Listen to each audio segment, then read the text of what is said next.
Hi, baby. Hi. What's your name? Mael. What's your last name?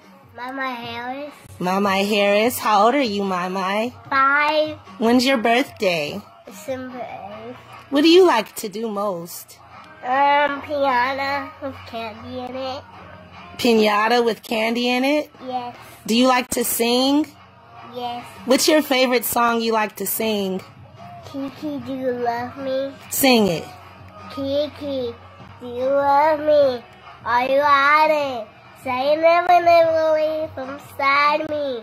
'Cause I want ya, and I need ya, and I'm down for you all. From the looks of the paramedics and the guys that went in there and came out of there, it was something horrible. Sharon Thomas watching from his front yard Saturday night as Berkeley police surrounded his neighborhood in crime scene tape. Officers were responding to a welfare check at this home around 4:45, finding a 53-year-old woman and a girl stabbed to death inside. That's a kid.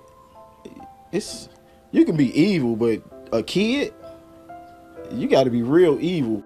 This man, Lorente O'Kane, has been charged in the murder of his mother, Mioshi Mccloud, and his niece. This is the story of Mioshi Mccloud, a loving and talented 53-year-old woman, and her 11-year-old granddaughter Mael Harris. Mioshi moved from Seattle to St. Louis with Mael, hoping for a fresh start and to be closer to family. Tragically, their lives were cut short by a shocking act of violence committed by Miyoshi's own son, Lorente O'Kane. What would make a son, who was so close to his mother, turn around and take her life, as well as the life of his niece? Welcome to Viral Crimes. Subscribe and hit the bell icon for more stories. This story takes us to Berkeley, Missouri, a small city in St. Louis County, known for its close-knit community and suburban charm.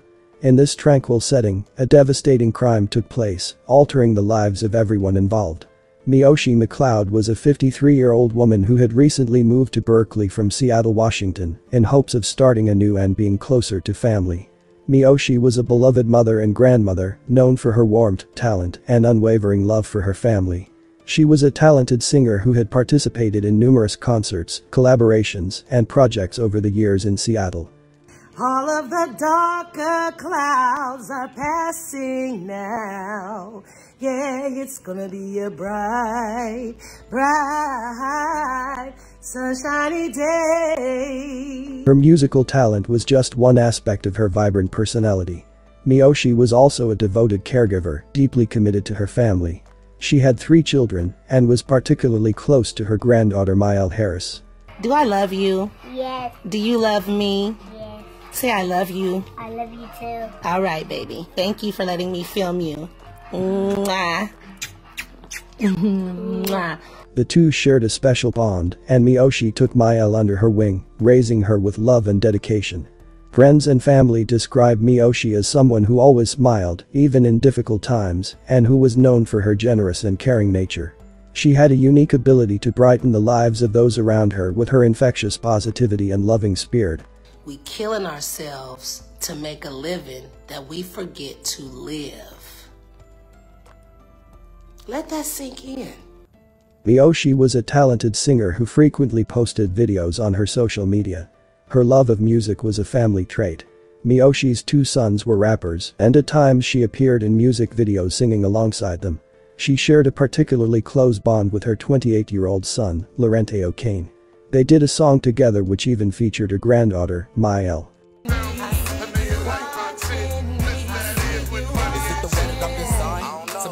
And wonder why these niggas love to watch me like they spies. Paranoid, I need that iron. I keep my circle circumcised and plus my senses telling me they in disguise. They always in my business, how you win is sort of grind. When we falling off, keep wishing, know the missions to the sky. My mama, she a real one, but her I risk my life, but we don't really do the friendships. Gotta watch who's playing sides. Looking ass, watching ass, nigga. Leeching you around me in my pocket ass, nigga. It's crazy, this game is full of stalking ass riddles. They plotting and be hating, know they commas on zero. Go on frame and make collages, cause the gossip's gon' grill them. And we gon' take them when the prophets homes with them. They gon' watch them home cheering, sick and sad. I see you watching. Feel me? I see you watching me.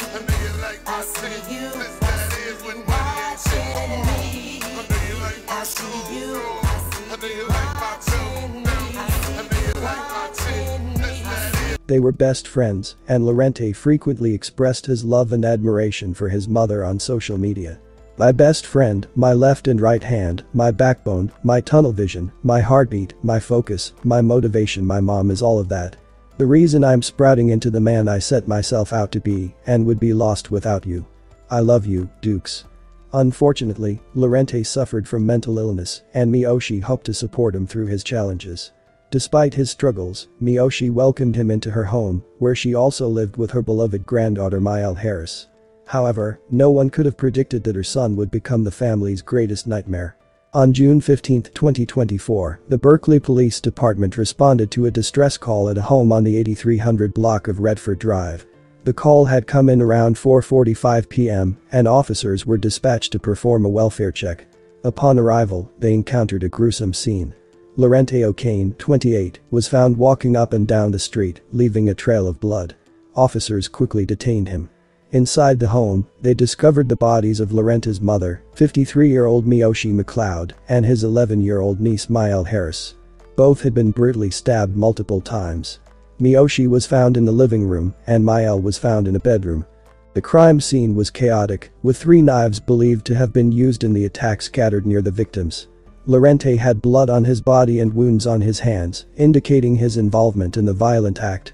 He was taken into custody immediately and later charged with 2 counts each of first-degree murder and armed criminal action. He remains held at the St. Louis County Jail without bond. Police responded to the scene on Redford Drive, right by police headquarters there. When they got there, they found a 53-year-old man and a 53-year-old woman and an 11-year-old dead inside the house, with police saying both of them had been stabbed multiple times. Sam, we know from court documents that 11-year-old called her mother back in Seattle, telling her she had been stabbed. After calling police, that mother then called the home back, where police say the suspect picked up the phone and he was breathing heavy as he told the woman her daughter was asleep. It's a tragedy continuing to leave that Berkeley neighborhood shaken up.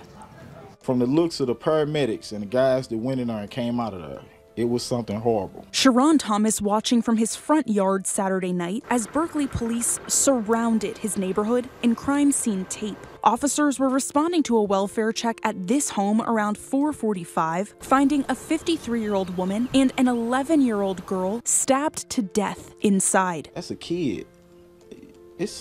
You can be evil, but a kid? You got to be real evil. More than 2 days later, neighbors still haunted as blood stains the sidewalk. This man, Lorente O'Kane, has been charged in the murder of his mother, Mioshi Mccloud, and his niece, Mielle Harris. They found the suspect standing in the front yard covered in blood. Berkeley Police Major Steve Runge says officers responded to that house twice in the past, but it didn't raise any red flags at the time. First Alert 4 looked deeper into O'Kane's criminal history in Washington state, ranging from assault to second-degree robbery to felony firearm possession. We found his arrest history in Seattle as a very violent past. Inside the home, officers found large amounts of blood and 3 knives that were used. According to court documents, it was the niece's mother back in Seattle who called 911 after her daughter called her saying she'd been stabbed. We sending our prayer up to the family. Carla lived just a few houses down, saying the suspect, his mom, and his niece moved to the neighborhood a little over a year ago. On our street, we welcome people in if we get to know you. And that's exactly what she did. With her friend she nicknamed Mimi, Carla was devastated by the loss, remembering Mioshi Mccloud as a sweet, hard-working woman. We'll sit right there near her and just sit out here while it's cool and just talk. And she had a beautiful voice, y'all. Oh my God. Court records also show just 1 week before they were murdered, the victim reported her son was threatening her and his niece. Police say they told Mccloud the process to get a restraining order, but she didn't follow up. The immediate aftermath of the crime brought further harrowing details to light. Mielle's mother had received a call from her daughter during the attack. The young girl had managed to inform her mother that she had been stabbed. Panicked, Mielle's mother then called the home, only to have Lorente answer the phone. Breathing heavily, he told her that her daughter was asleep, attempting to obscure the reality of the situation. Family members were devastated by the loss. Those who knew Mioshi Mccloud considered her Seattle's songstress. She loved to sing and perform for her community. We had a lot of good times together. We used to sing together.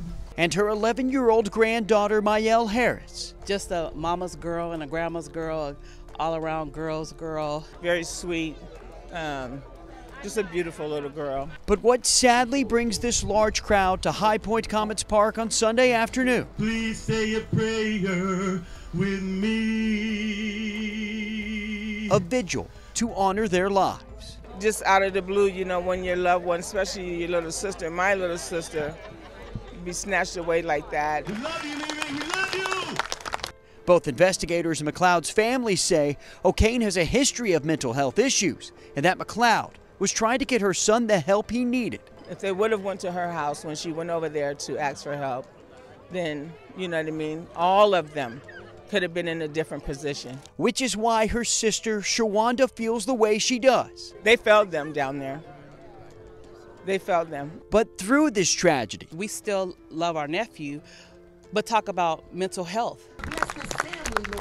Mccloud's family and friends want to continue having that tough conversation. It also has to give us an opportunity to talk about what mental health really means in our community. That way, no other family will go through something like this ever again. It's a broken system, and it has failed our communities, not just this community, but all communities. Miyoshi's sister, Shawanda Taylor, recounted how they had moved to St. Louis from Seattle for a fresh start and to be closer to other family members. The news of their murders shattered the family, who described Mioshi as a loving and talented individual who always put her family first. Mioshi, a student at a local elementary school, was remembered as a vibrant and loving child who adored her family. As details of the crime emerged, it became clear that there had been warning signs. Just a week before the murders, Mioshi had gone to the Berkeley Police Department to report that her son, Lorente, was making threats against her and her granddaughter. Unfortunately, this report did not prevent the tragedy that followed. The crime has highlighted serious concerns about mental health and domestic violence. Lorente, who had a history of mental illness and previous criminal behavior, was living with his mother and niece. The family had been trying to help him, but the system failed to provide the necessary support. In the aftermath of the murders, the community has come together to support the grieving family. Vigils were held in both Berkeley and Seattle to honor Mioshi and Mioshi. Family and friends shared fond memories and expressed their grief, calling for better mental health support and intervention measures to prevent such tragedies in the future. The legal proceedings for Lorente are ongoing. He has had his initial court appearance and is being held without bond. The family, community, and legal authorities are all working towards ensuring justice is served and hoping to address the underlying issues that led to this tragic incident. The case has drawn significant media attention, with multiple news outlets covering the events and the subsequent community response. The family's GoFundMe campaign, set up to assist with funeral expenses and to bring the bodies of Mioshi and Mioshi back to Seattle. The family and the community are left to mourn their loss and to advocate for changes that might prevent similar tragedies in the future. The tragic deaths of Mioshi Mccloud and her granddaughter, Mioshi Harris, were preventable. This heartbreaking incident has highlighted significant failures in addressing mental health issues and domestic violence. As we look back at the events leading up to this tragedy, it is clear that more could have been done to protect this family and prevent their untimely deaths. Law enforcement and mental health professionals must work together to ensure that reports of threats and erratic behavior are taken seriously and acted upon swiftly. The memory of Mioshi and Mioshi calls us to action, urging us to create a safer and more supportive environment for all families. My condolences to their friends and family. May you continue to heal and one day find peace. Thanks for watching and I will see you in the next video.